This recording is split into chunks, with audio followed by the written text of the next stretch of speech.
இன்னைக்கு வந்து ரொம்ப சிம்பிளான குழம்பு தான், ஆனால் ரொம்ப சூப்பரான குழம்பு. அப்பா இல்லை, ஊருக்கு போயிட்டாரா, நானும் பையன் தான் இருக்கிறோம். சரி, அவர் இருந்தாருன்னா நான் இதை வந்து செய்ய முடியாது.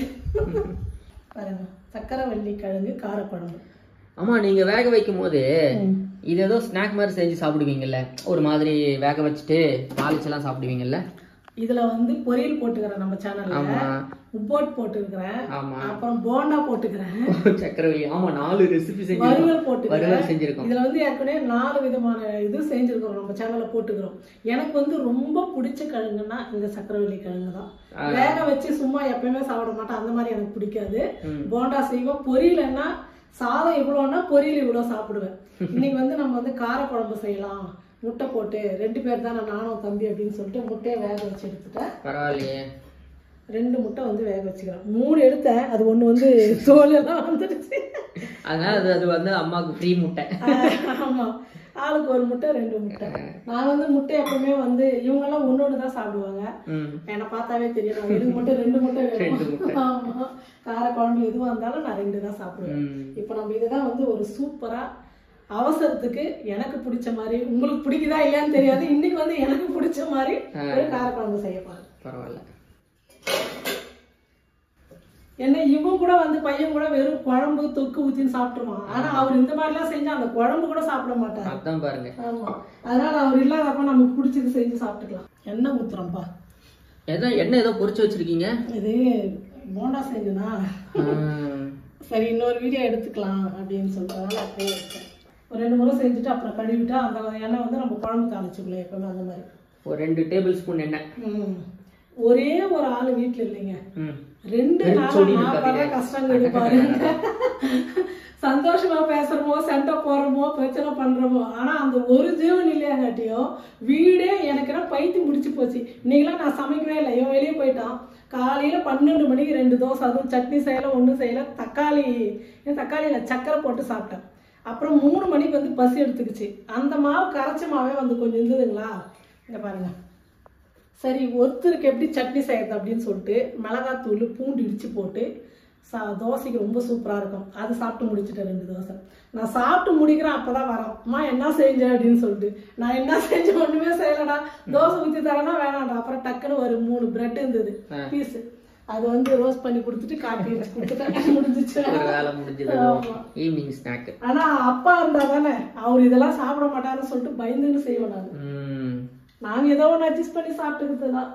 ஆனா அப்பா இருந்தா கூட சாப்பிட்டுக்குவாரு, கஞ்சி செஞ்சு கொடுத்துட்டா 3 வேளை கூட சாப்பிடுவாரு. அவரு சிம்பிளாவும் சாப்பிடுவாரு, நல்லாவும் சாப்பிடுவாரு. ஒரு சிலர் மட்டும் தான் சாப்பிடுவாரு.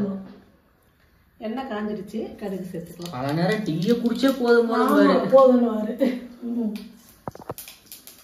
ஆனா நினைச்சு பார்த்தா ஒருத்தர் ஒரு வீட்டுல கம்மியானாலே எவ்வளவு கஷ்டம் பாருங்க. நமக்கு டெய்லி பாக்குறவங்க இல்லைன்னா டெய்லி பேசுறவங்க போன் பண்ணி சொன்னேன். ஐயோ, அப்பாவா, ஐயோ எனக்கே நேத்துல இருந்து ஒரு மாதிரி இருக்குது, எப்ப ட்ரெயின் ஆயிட்டு கிளம்புன்னு தெரியல அப்படின்னு வராது.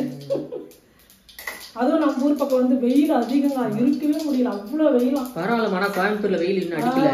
பரவாயில்ல, 10 நாளாவே நல்லா தானே இருக்கு, குளிர்ந்து நைட்ல. நான் வந்து சின்ன வெங்காயம் கட் பண்ணிட்டேன், நல்லா ஒரு கைப்பிடி அளவுக்கு சின்ன வெங்காயம். வெயில் இங்க மழை பெய்யலமா நேத்துல இருந்தே, ஆனாலும் வெயில் இல்ல. அங்க மழை நின்னுச்சு, ஆனா வெயில் அடிக்க ஆரம்பிச்சு. பரவாயில்ல, வெயில் உள்ள வரல இன்னும். இப்படியே இருந்துட்டா நல்லா இருக்கும் தான் தோணுது, வெயில் அடிக்காம. ஒரு 10 நாளைக்கு முன்னா நான் இங்க சமைக்க முடியாது, மதியம் ஃபுல்லா நனைஞ்சது. இந்த பிளவுஸ் கொஞ்ச நேரத்துல பாத்தீங்கன்னா வெள்ளையா உப்பு புத்து போயிருக்கும், அந்த அளவுக்கு தான் நமக்கும் இருந்தது. 10 நாளா நல்லா இருக்கு. சமைச்சு முடிச்சுட்டு 4-5 விதமான சமைச்சிட்டு போனா கூட ஃப்ரெஷ்ஷா இருக்கும், அந்த அளவுக்கு நல்லா சில்லுன்னு. இந்த அளவுக்கு போதுமாமா? தக்காளி கூட சேர்ந்து வதங்கிடும், 2 தக்காளி. இதுவே நமக்கு வீட்டில் நான் சாப்பிடுவேன். அதுதான் பாருங்க. ஏமா இஞ்சி பூண்டு பேஸ்டா? நான் வீட்டில் இந்த ஸ்பூன் மட்டும் எங்கதான் போதுன்னே தெரியல. சின்ன ஸ்பூன்ல தான் நான் ஒரு ஸ்பூன் போடுறேன், பெரிய ஸ்பூன் இல்லை. நார்மல் ஸ்பூன்னா 1/2 ஸ்பூன் போட்டுக்கலாங்களா? இது 1/2 ஸ்பூன் தான். இப்போ ஸ்பூனோட சேர்ந்து தக்காளியும் நல்லா வதங்கணும், கட்டு போட்டு மூடிட்டு நல்லா வதங்கணும். ஏன்னா நம்ம எல்லாமே கழுங்கெல்லாம் வேக வச்சிருந்தனால அதை போட்டு ரொம்ப கொதிக்க வைக்க மாட்டோம், அதனால இது நல்லா வதங்கணும். அதே மாதிரி காலையில இருந்து டைம் பாஸ் பண்ணிட்டே தான் இருந்தீங்க, ஏதோ மண்ணெல்லாம் கொட்டி எடுத்து வச்சுட்டு நான் தனியா இருந்தா எப்படி பொழுதுக்கு நான் உட்காந்துட்டு தூங்கிட்டுன்னு வச்சுக்கலாம், அப்படியே தெரியாம தூங்கிக்கலாம். நைட் எல்லாம் எனக்கு முட்டி வலி வந்துடும், தூக்கம் வராது. 2 மணி 3 மணி வரைக்கும் கஷ்டப்படும். அப்புறம் காலையில தான் கொஞ்சம் நேரம் தூங்குவேன். அதனால ஏதாவது ஒரு வேலை செய்யணும் அப்படின்னு சொல்லிட்டு செடிங்கெல்லாம் எல்லாம் புல்லு இருந்ததெல்லாம் கொத்தி அதெல்லாம் ரெடி பண்ணி, சாமந்தி பூ செடி மட்டும் தனியா வைக்கலாம். ஒரு 5 தொட்டியில எல்லாம் நிறைய முளைச்சிட்டு, அதெல்லாம் எடுத்து தனித்தனியா வச்சோமா சூப்பரா வந்துடும். ஆமா, நம்ம தான் மொட்டை மாடியில இருக்கிற எல்லாத்தையும் கொண்டு வந்து கீழவே வச்சுட்டோம், செடிங்க தொட்டி எல்லாமே. அடுத்த முறை வந்து நமக்கு சாமந்தி பூக்கு பஞ்சமே இருக்காது, வாங்குற வேலையா இருக்காது. அதனாலே பிளான் பண்ணி வச்சிட்டீங்களா? போன வருஷம் ஆடி மாசத்துக்கு அப்புறம் 2 மாசம் கழிச்சுதான் பூச்செடி வச்சோம். ஒரு 2-3 மாசத்துக்கு நல்லா பூக்குது. இப்போ வந்து ஒரு 6 மாசமா பூ இல்லை. சீசன் தை மாசத்துக்கு மேலதான் வரும்னு நினைக்கிறேன். ஆனா நம்ம முல்லை செடியில மட்டும் சூப்பரா பூ வருது. நல்லா இவ்வளவு பூ, டெய்லி இவ்வளவு பூ எனக்கு தலைக்கு வந்தது. நான் வந்து தலைக்கு வைக்கிறது என்னைக்கோ ஒரு நாளைக்கு தான் வச்சுப்பேன். நம்ம காமாட்சம்மா அவளுக்கு கட்டி வச்சிருக்கிறோம். மீதி போட்டாக்கெல்லாம் செம்பருத்தி வந்துச்சு. எப்படி செம்பருத்தி 10 பூக்கு மேல வருது. இது எந்த அளவுக்கு வதங்கணும்? எப்படி சொல்றது, நல்லா கிரேவி மாதிரி வரணும், வதங்கி வரணும். சரி, வதங்கட்டும். எல்லாம் வதங்கிடுச்சாமா? வெங்காய தக்காளி எல்லாம் நல்லா, வெங்காயமே தெரியலப்பா, நல்லா வதங்கிடுச்சு. அடுத்துமா இப்போ வந்து நம்ம மிளகாத்தூள் தான் சேர்த்துக்கலாம். இது வந்து குழம்பு மிளகாத்தூள் நம்மளே அரைச்சதா? வீட்டில் அரைச்சது. அரைக்கணும். ஒரு 1/2 டீஸ்பூன் போட்டுக்கலாம். கரம் மசாலா 1/4 டீஸ்பூன். வேற எதுவும் மசாலா? குழம்பு மிளகாத்தூளும் கரம் மசாலாவும் போதுமா? போதும். ஏன்னா மிளகாத்தூள் நம்ம எல்லாமே போட்டு அரைக்கிறோம்ல, அதனால அதுவே போதும். உப்பு தேவையான அளவுக்கு சேர்த்துக்கலாம். இந்த காரக்குழம்பு டேஸ்டா இருக்குதுன்னா காரணம் தெரியுமா? இந்த எண்ணெயில வந்து நல்லா 1 நிமிஷம் 2 நிமிஷத்துக்கு வந்து வதக்கும்ல, அந்த மாதிரி வதக்க கூடாது. எண்ணெயில நல்லா கலந்து விட்டுட்டு ஃபர்ஸ்ட் கொஞ்சமா தண்ணி சேர்த்து, அவ்வளவுதான். இதை ஃபர்ஸ்ட் கொதிக்க வைக்கணும். மற்ற இதுக்கு மாதிரி நம்ம மசாலா எண்ணெயில வரக்கூடாது. ஏன்னா இது வந்து நல்லா அந்த கலரு, காரக்குழம்புக்கு வந்து கலர் தான் முக்கியம். நல்லா சூப்பரா இருக்குல்ல, அதனால இந்த மாதிரி போட்டா கலர் அப்படியே இருக்கும்.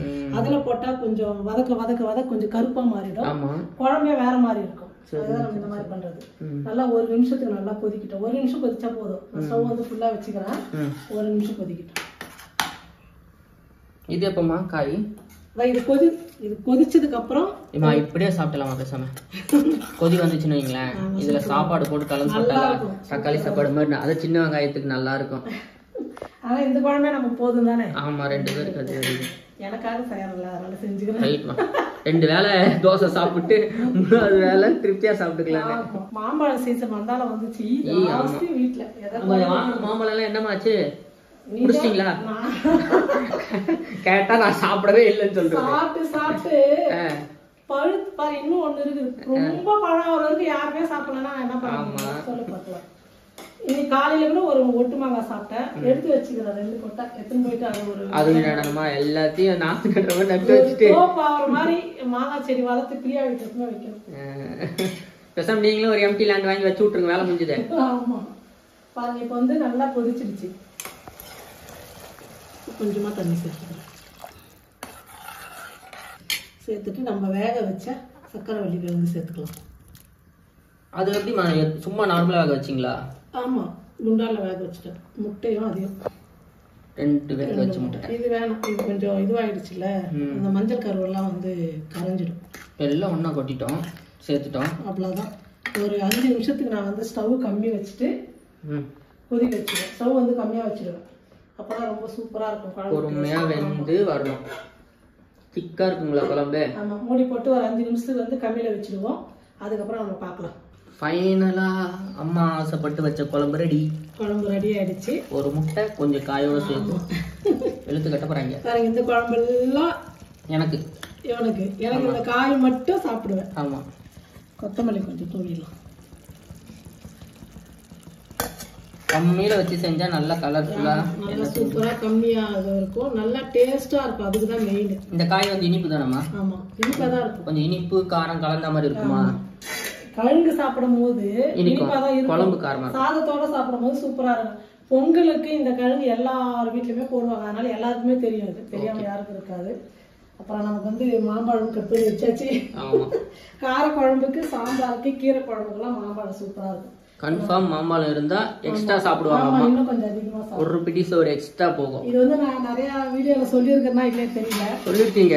எங்க அப்பாக்கு மாம்பழம் இல்லைன்னா மாம்பழ சீசன்லாம் 4-5 மாசம் மற்ற நாள்லயும் எங்கேயாவது கிடைச்சா கூட மாம்பழம் வந்து அவ்வளோ நல்லா சாப்பிடுவாரு. அந்த ஹேபிட் அப்படியே உனக்கு வந்துச்சு. உங்ககிட்ட இருந்து அப்படியே பிரியாவுக்கு போயிடுச்சு. பிரியாவும் நல்லா சாப்பிடும். அதுதான் நீ அப்பாதான் சாப்பிட மாட்டீங்க. நல்லா ஆவி பறக்க சுட சுட சாதம். ஏன்னா தோசை சாப்பிட்டு காஞ்சி போய்க்கிறீங்க. அப்பவே செய்யலாம்னு சொன்னதுக்கு வேணான்ட்டு. நேத்து கூட நம்ம சாப்பாடு செய்யலடா. நீங்க அப்படியே வச்சு ஓட்டிட்டீங்க. அப்பா இல்லாதனால நேத்தும் சாப்பாடு இல்லை, இன்னைக்கு சாப்பாடு இல்லை. தோசையே 1-2 ஊற்றியாச்சு.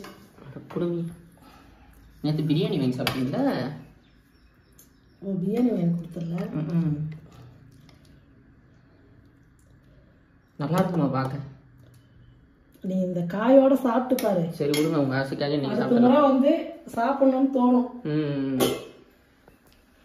Super combination. ஏன்னா நான் வந்து இப்ப சூடா இருக்கிறதுனால சாப்பிட்டு காமிக்க முடியாது. ஒவ்வொரு முறையும் சாதமும் சூடு, குழம்பு கொதிக்குது, அதனால சாப்பிட முடியாது. நீங்க கண்டிப்பா இந்த மாதிரி சக்கரவள்ளி கிழங்குல குழம்பு செஞ்சு பாருங்க. ஏன்னா நிறைய வந்து நம்ம வெறும் காய் சாம்பார் அதே சாப்பிடணும்.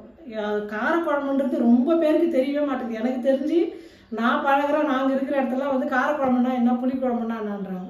சக்கரவள்ளி கிழங்குல மட்டும் தான் நான் புளி சேர்க்கல. ஏன்னா அது இனிப்பு இருக்குது, புளிப்பு வேணான்றதுனால தக்காளி சேர்த்துக்கிட்டேன் நான். மற்றதுக்கெல்லாம் புளி ஊற்றி செய்யும் போது நம்ம சேனல்ல போய் பார்த்தீங்கன்னா நிறைய காரக்குழம்பு இருக்கும். அதனால தான் நான் வந்து வேற விதவிதமாலாம் செய்யவே இல்லை. வெறும் நம்ம சாதாரண மக்களுக்கு நமக்கு தேவையானது சாம்பார், பொரியல் அப்படின்னு அதுதான் நான் வீடியோவே போட்டேன். ஏன்னா நம்ம பிரியா தானே ஸ்நாக்லாம் நிறைய செய்யறாங்க. அதனாலே நம்ம அம்மா வந்து இந்த மாதிரி போயிட்டாங்க. நம்ம சேனல் அதெல்லாம் செய்யவே இல்லை. நீங்களும் இதே மாதிரி உங்கள் வீட்டில் ஒரு முறை செஞ்சு டேஸ்ட் வித்தியாசமாக செஞ்சு சாப்பிட்டு பாருங்கள். ஒரே மாதிரி செய்யறத விட செஞ்சு சாப்பிட்டு பார்த்துட்டு எப்படி இருக்குன்னு சொல்லிட்டு மறக்காமல் கமெண்ட் பண்ணுங்கள், ஷேர் பண்ணுங்கள். நன்றி. ஆமாம், நன்றி. சீக்கிரமாக செஞ்சு பார்த்துட்டு கமெண்ட் பண்ணுங்கள் எல்லாரும்.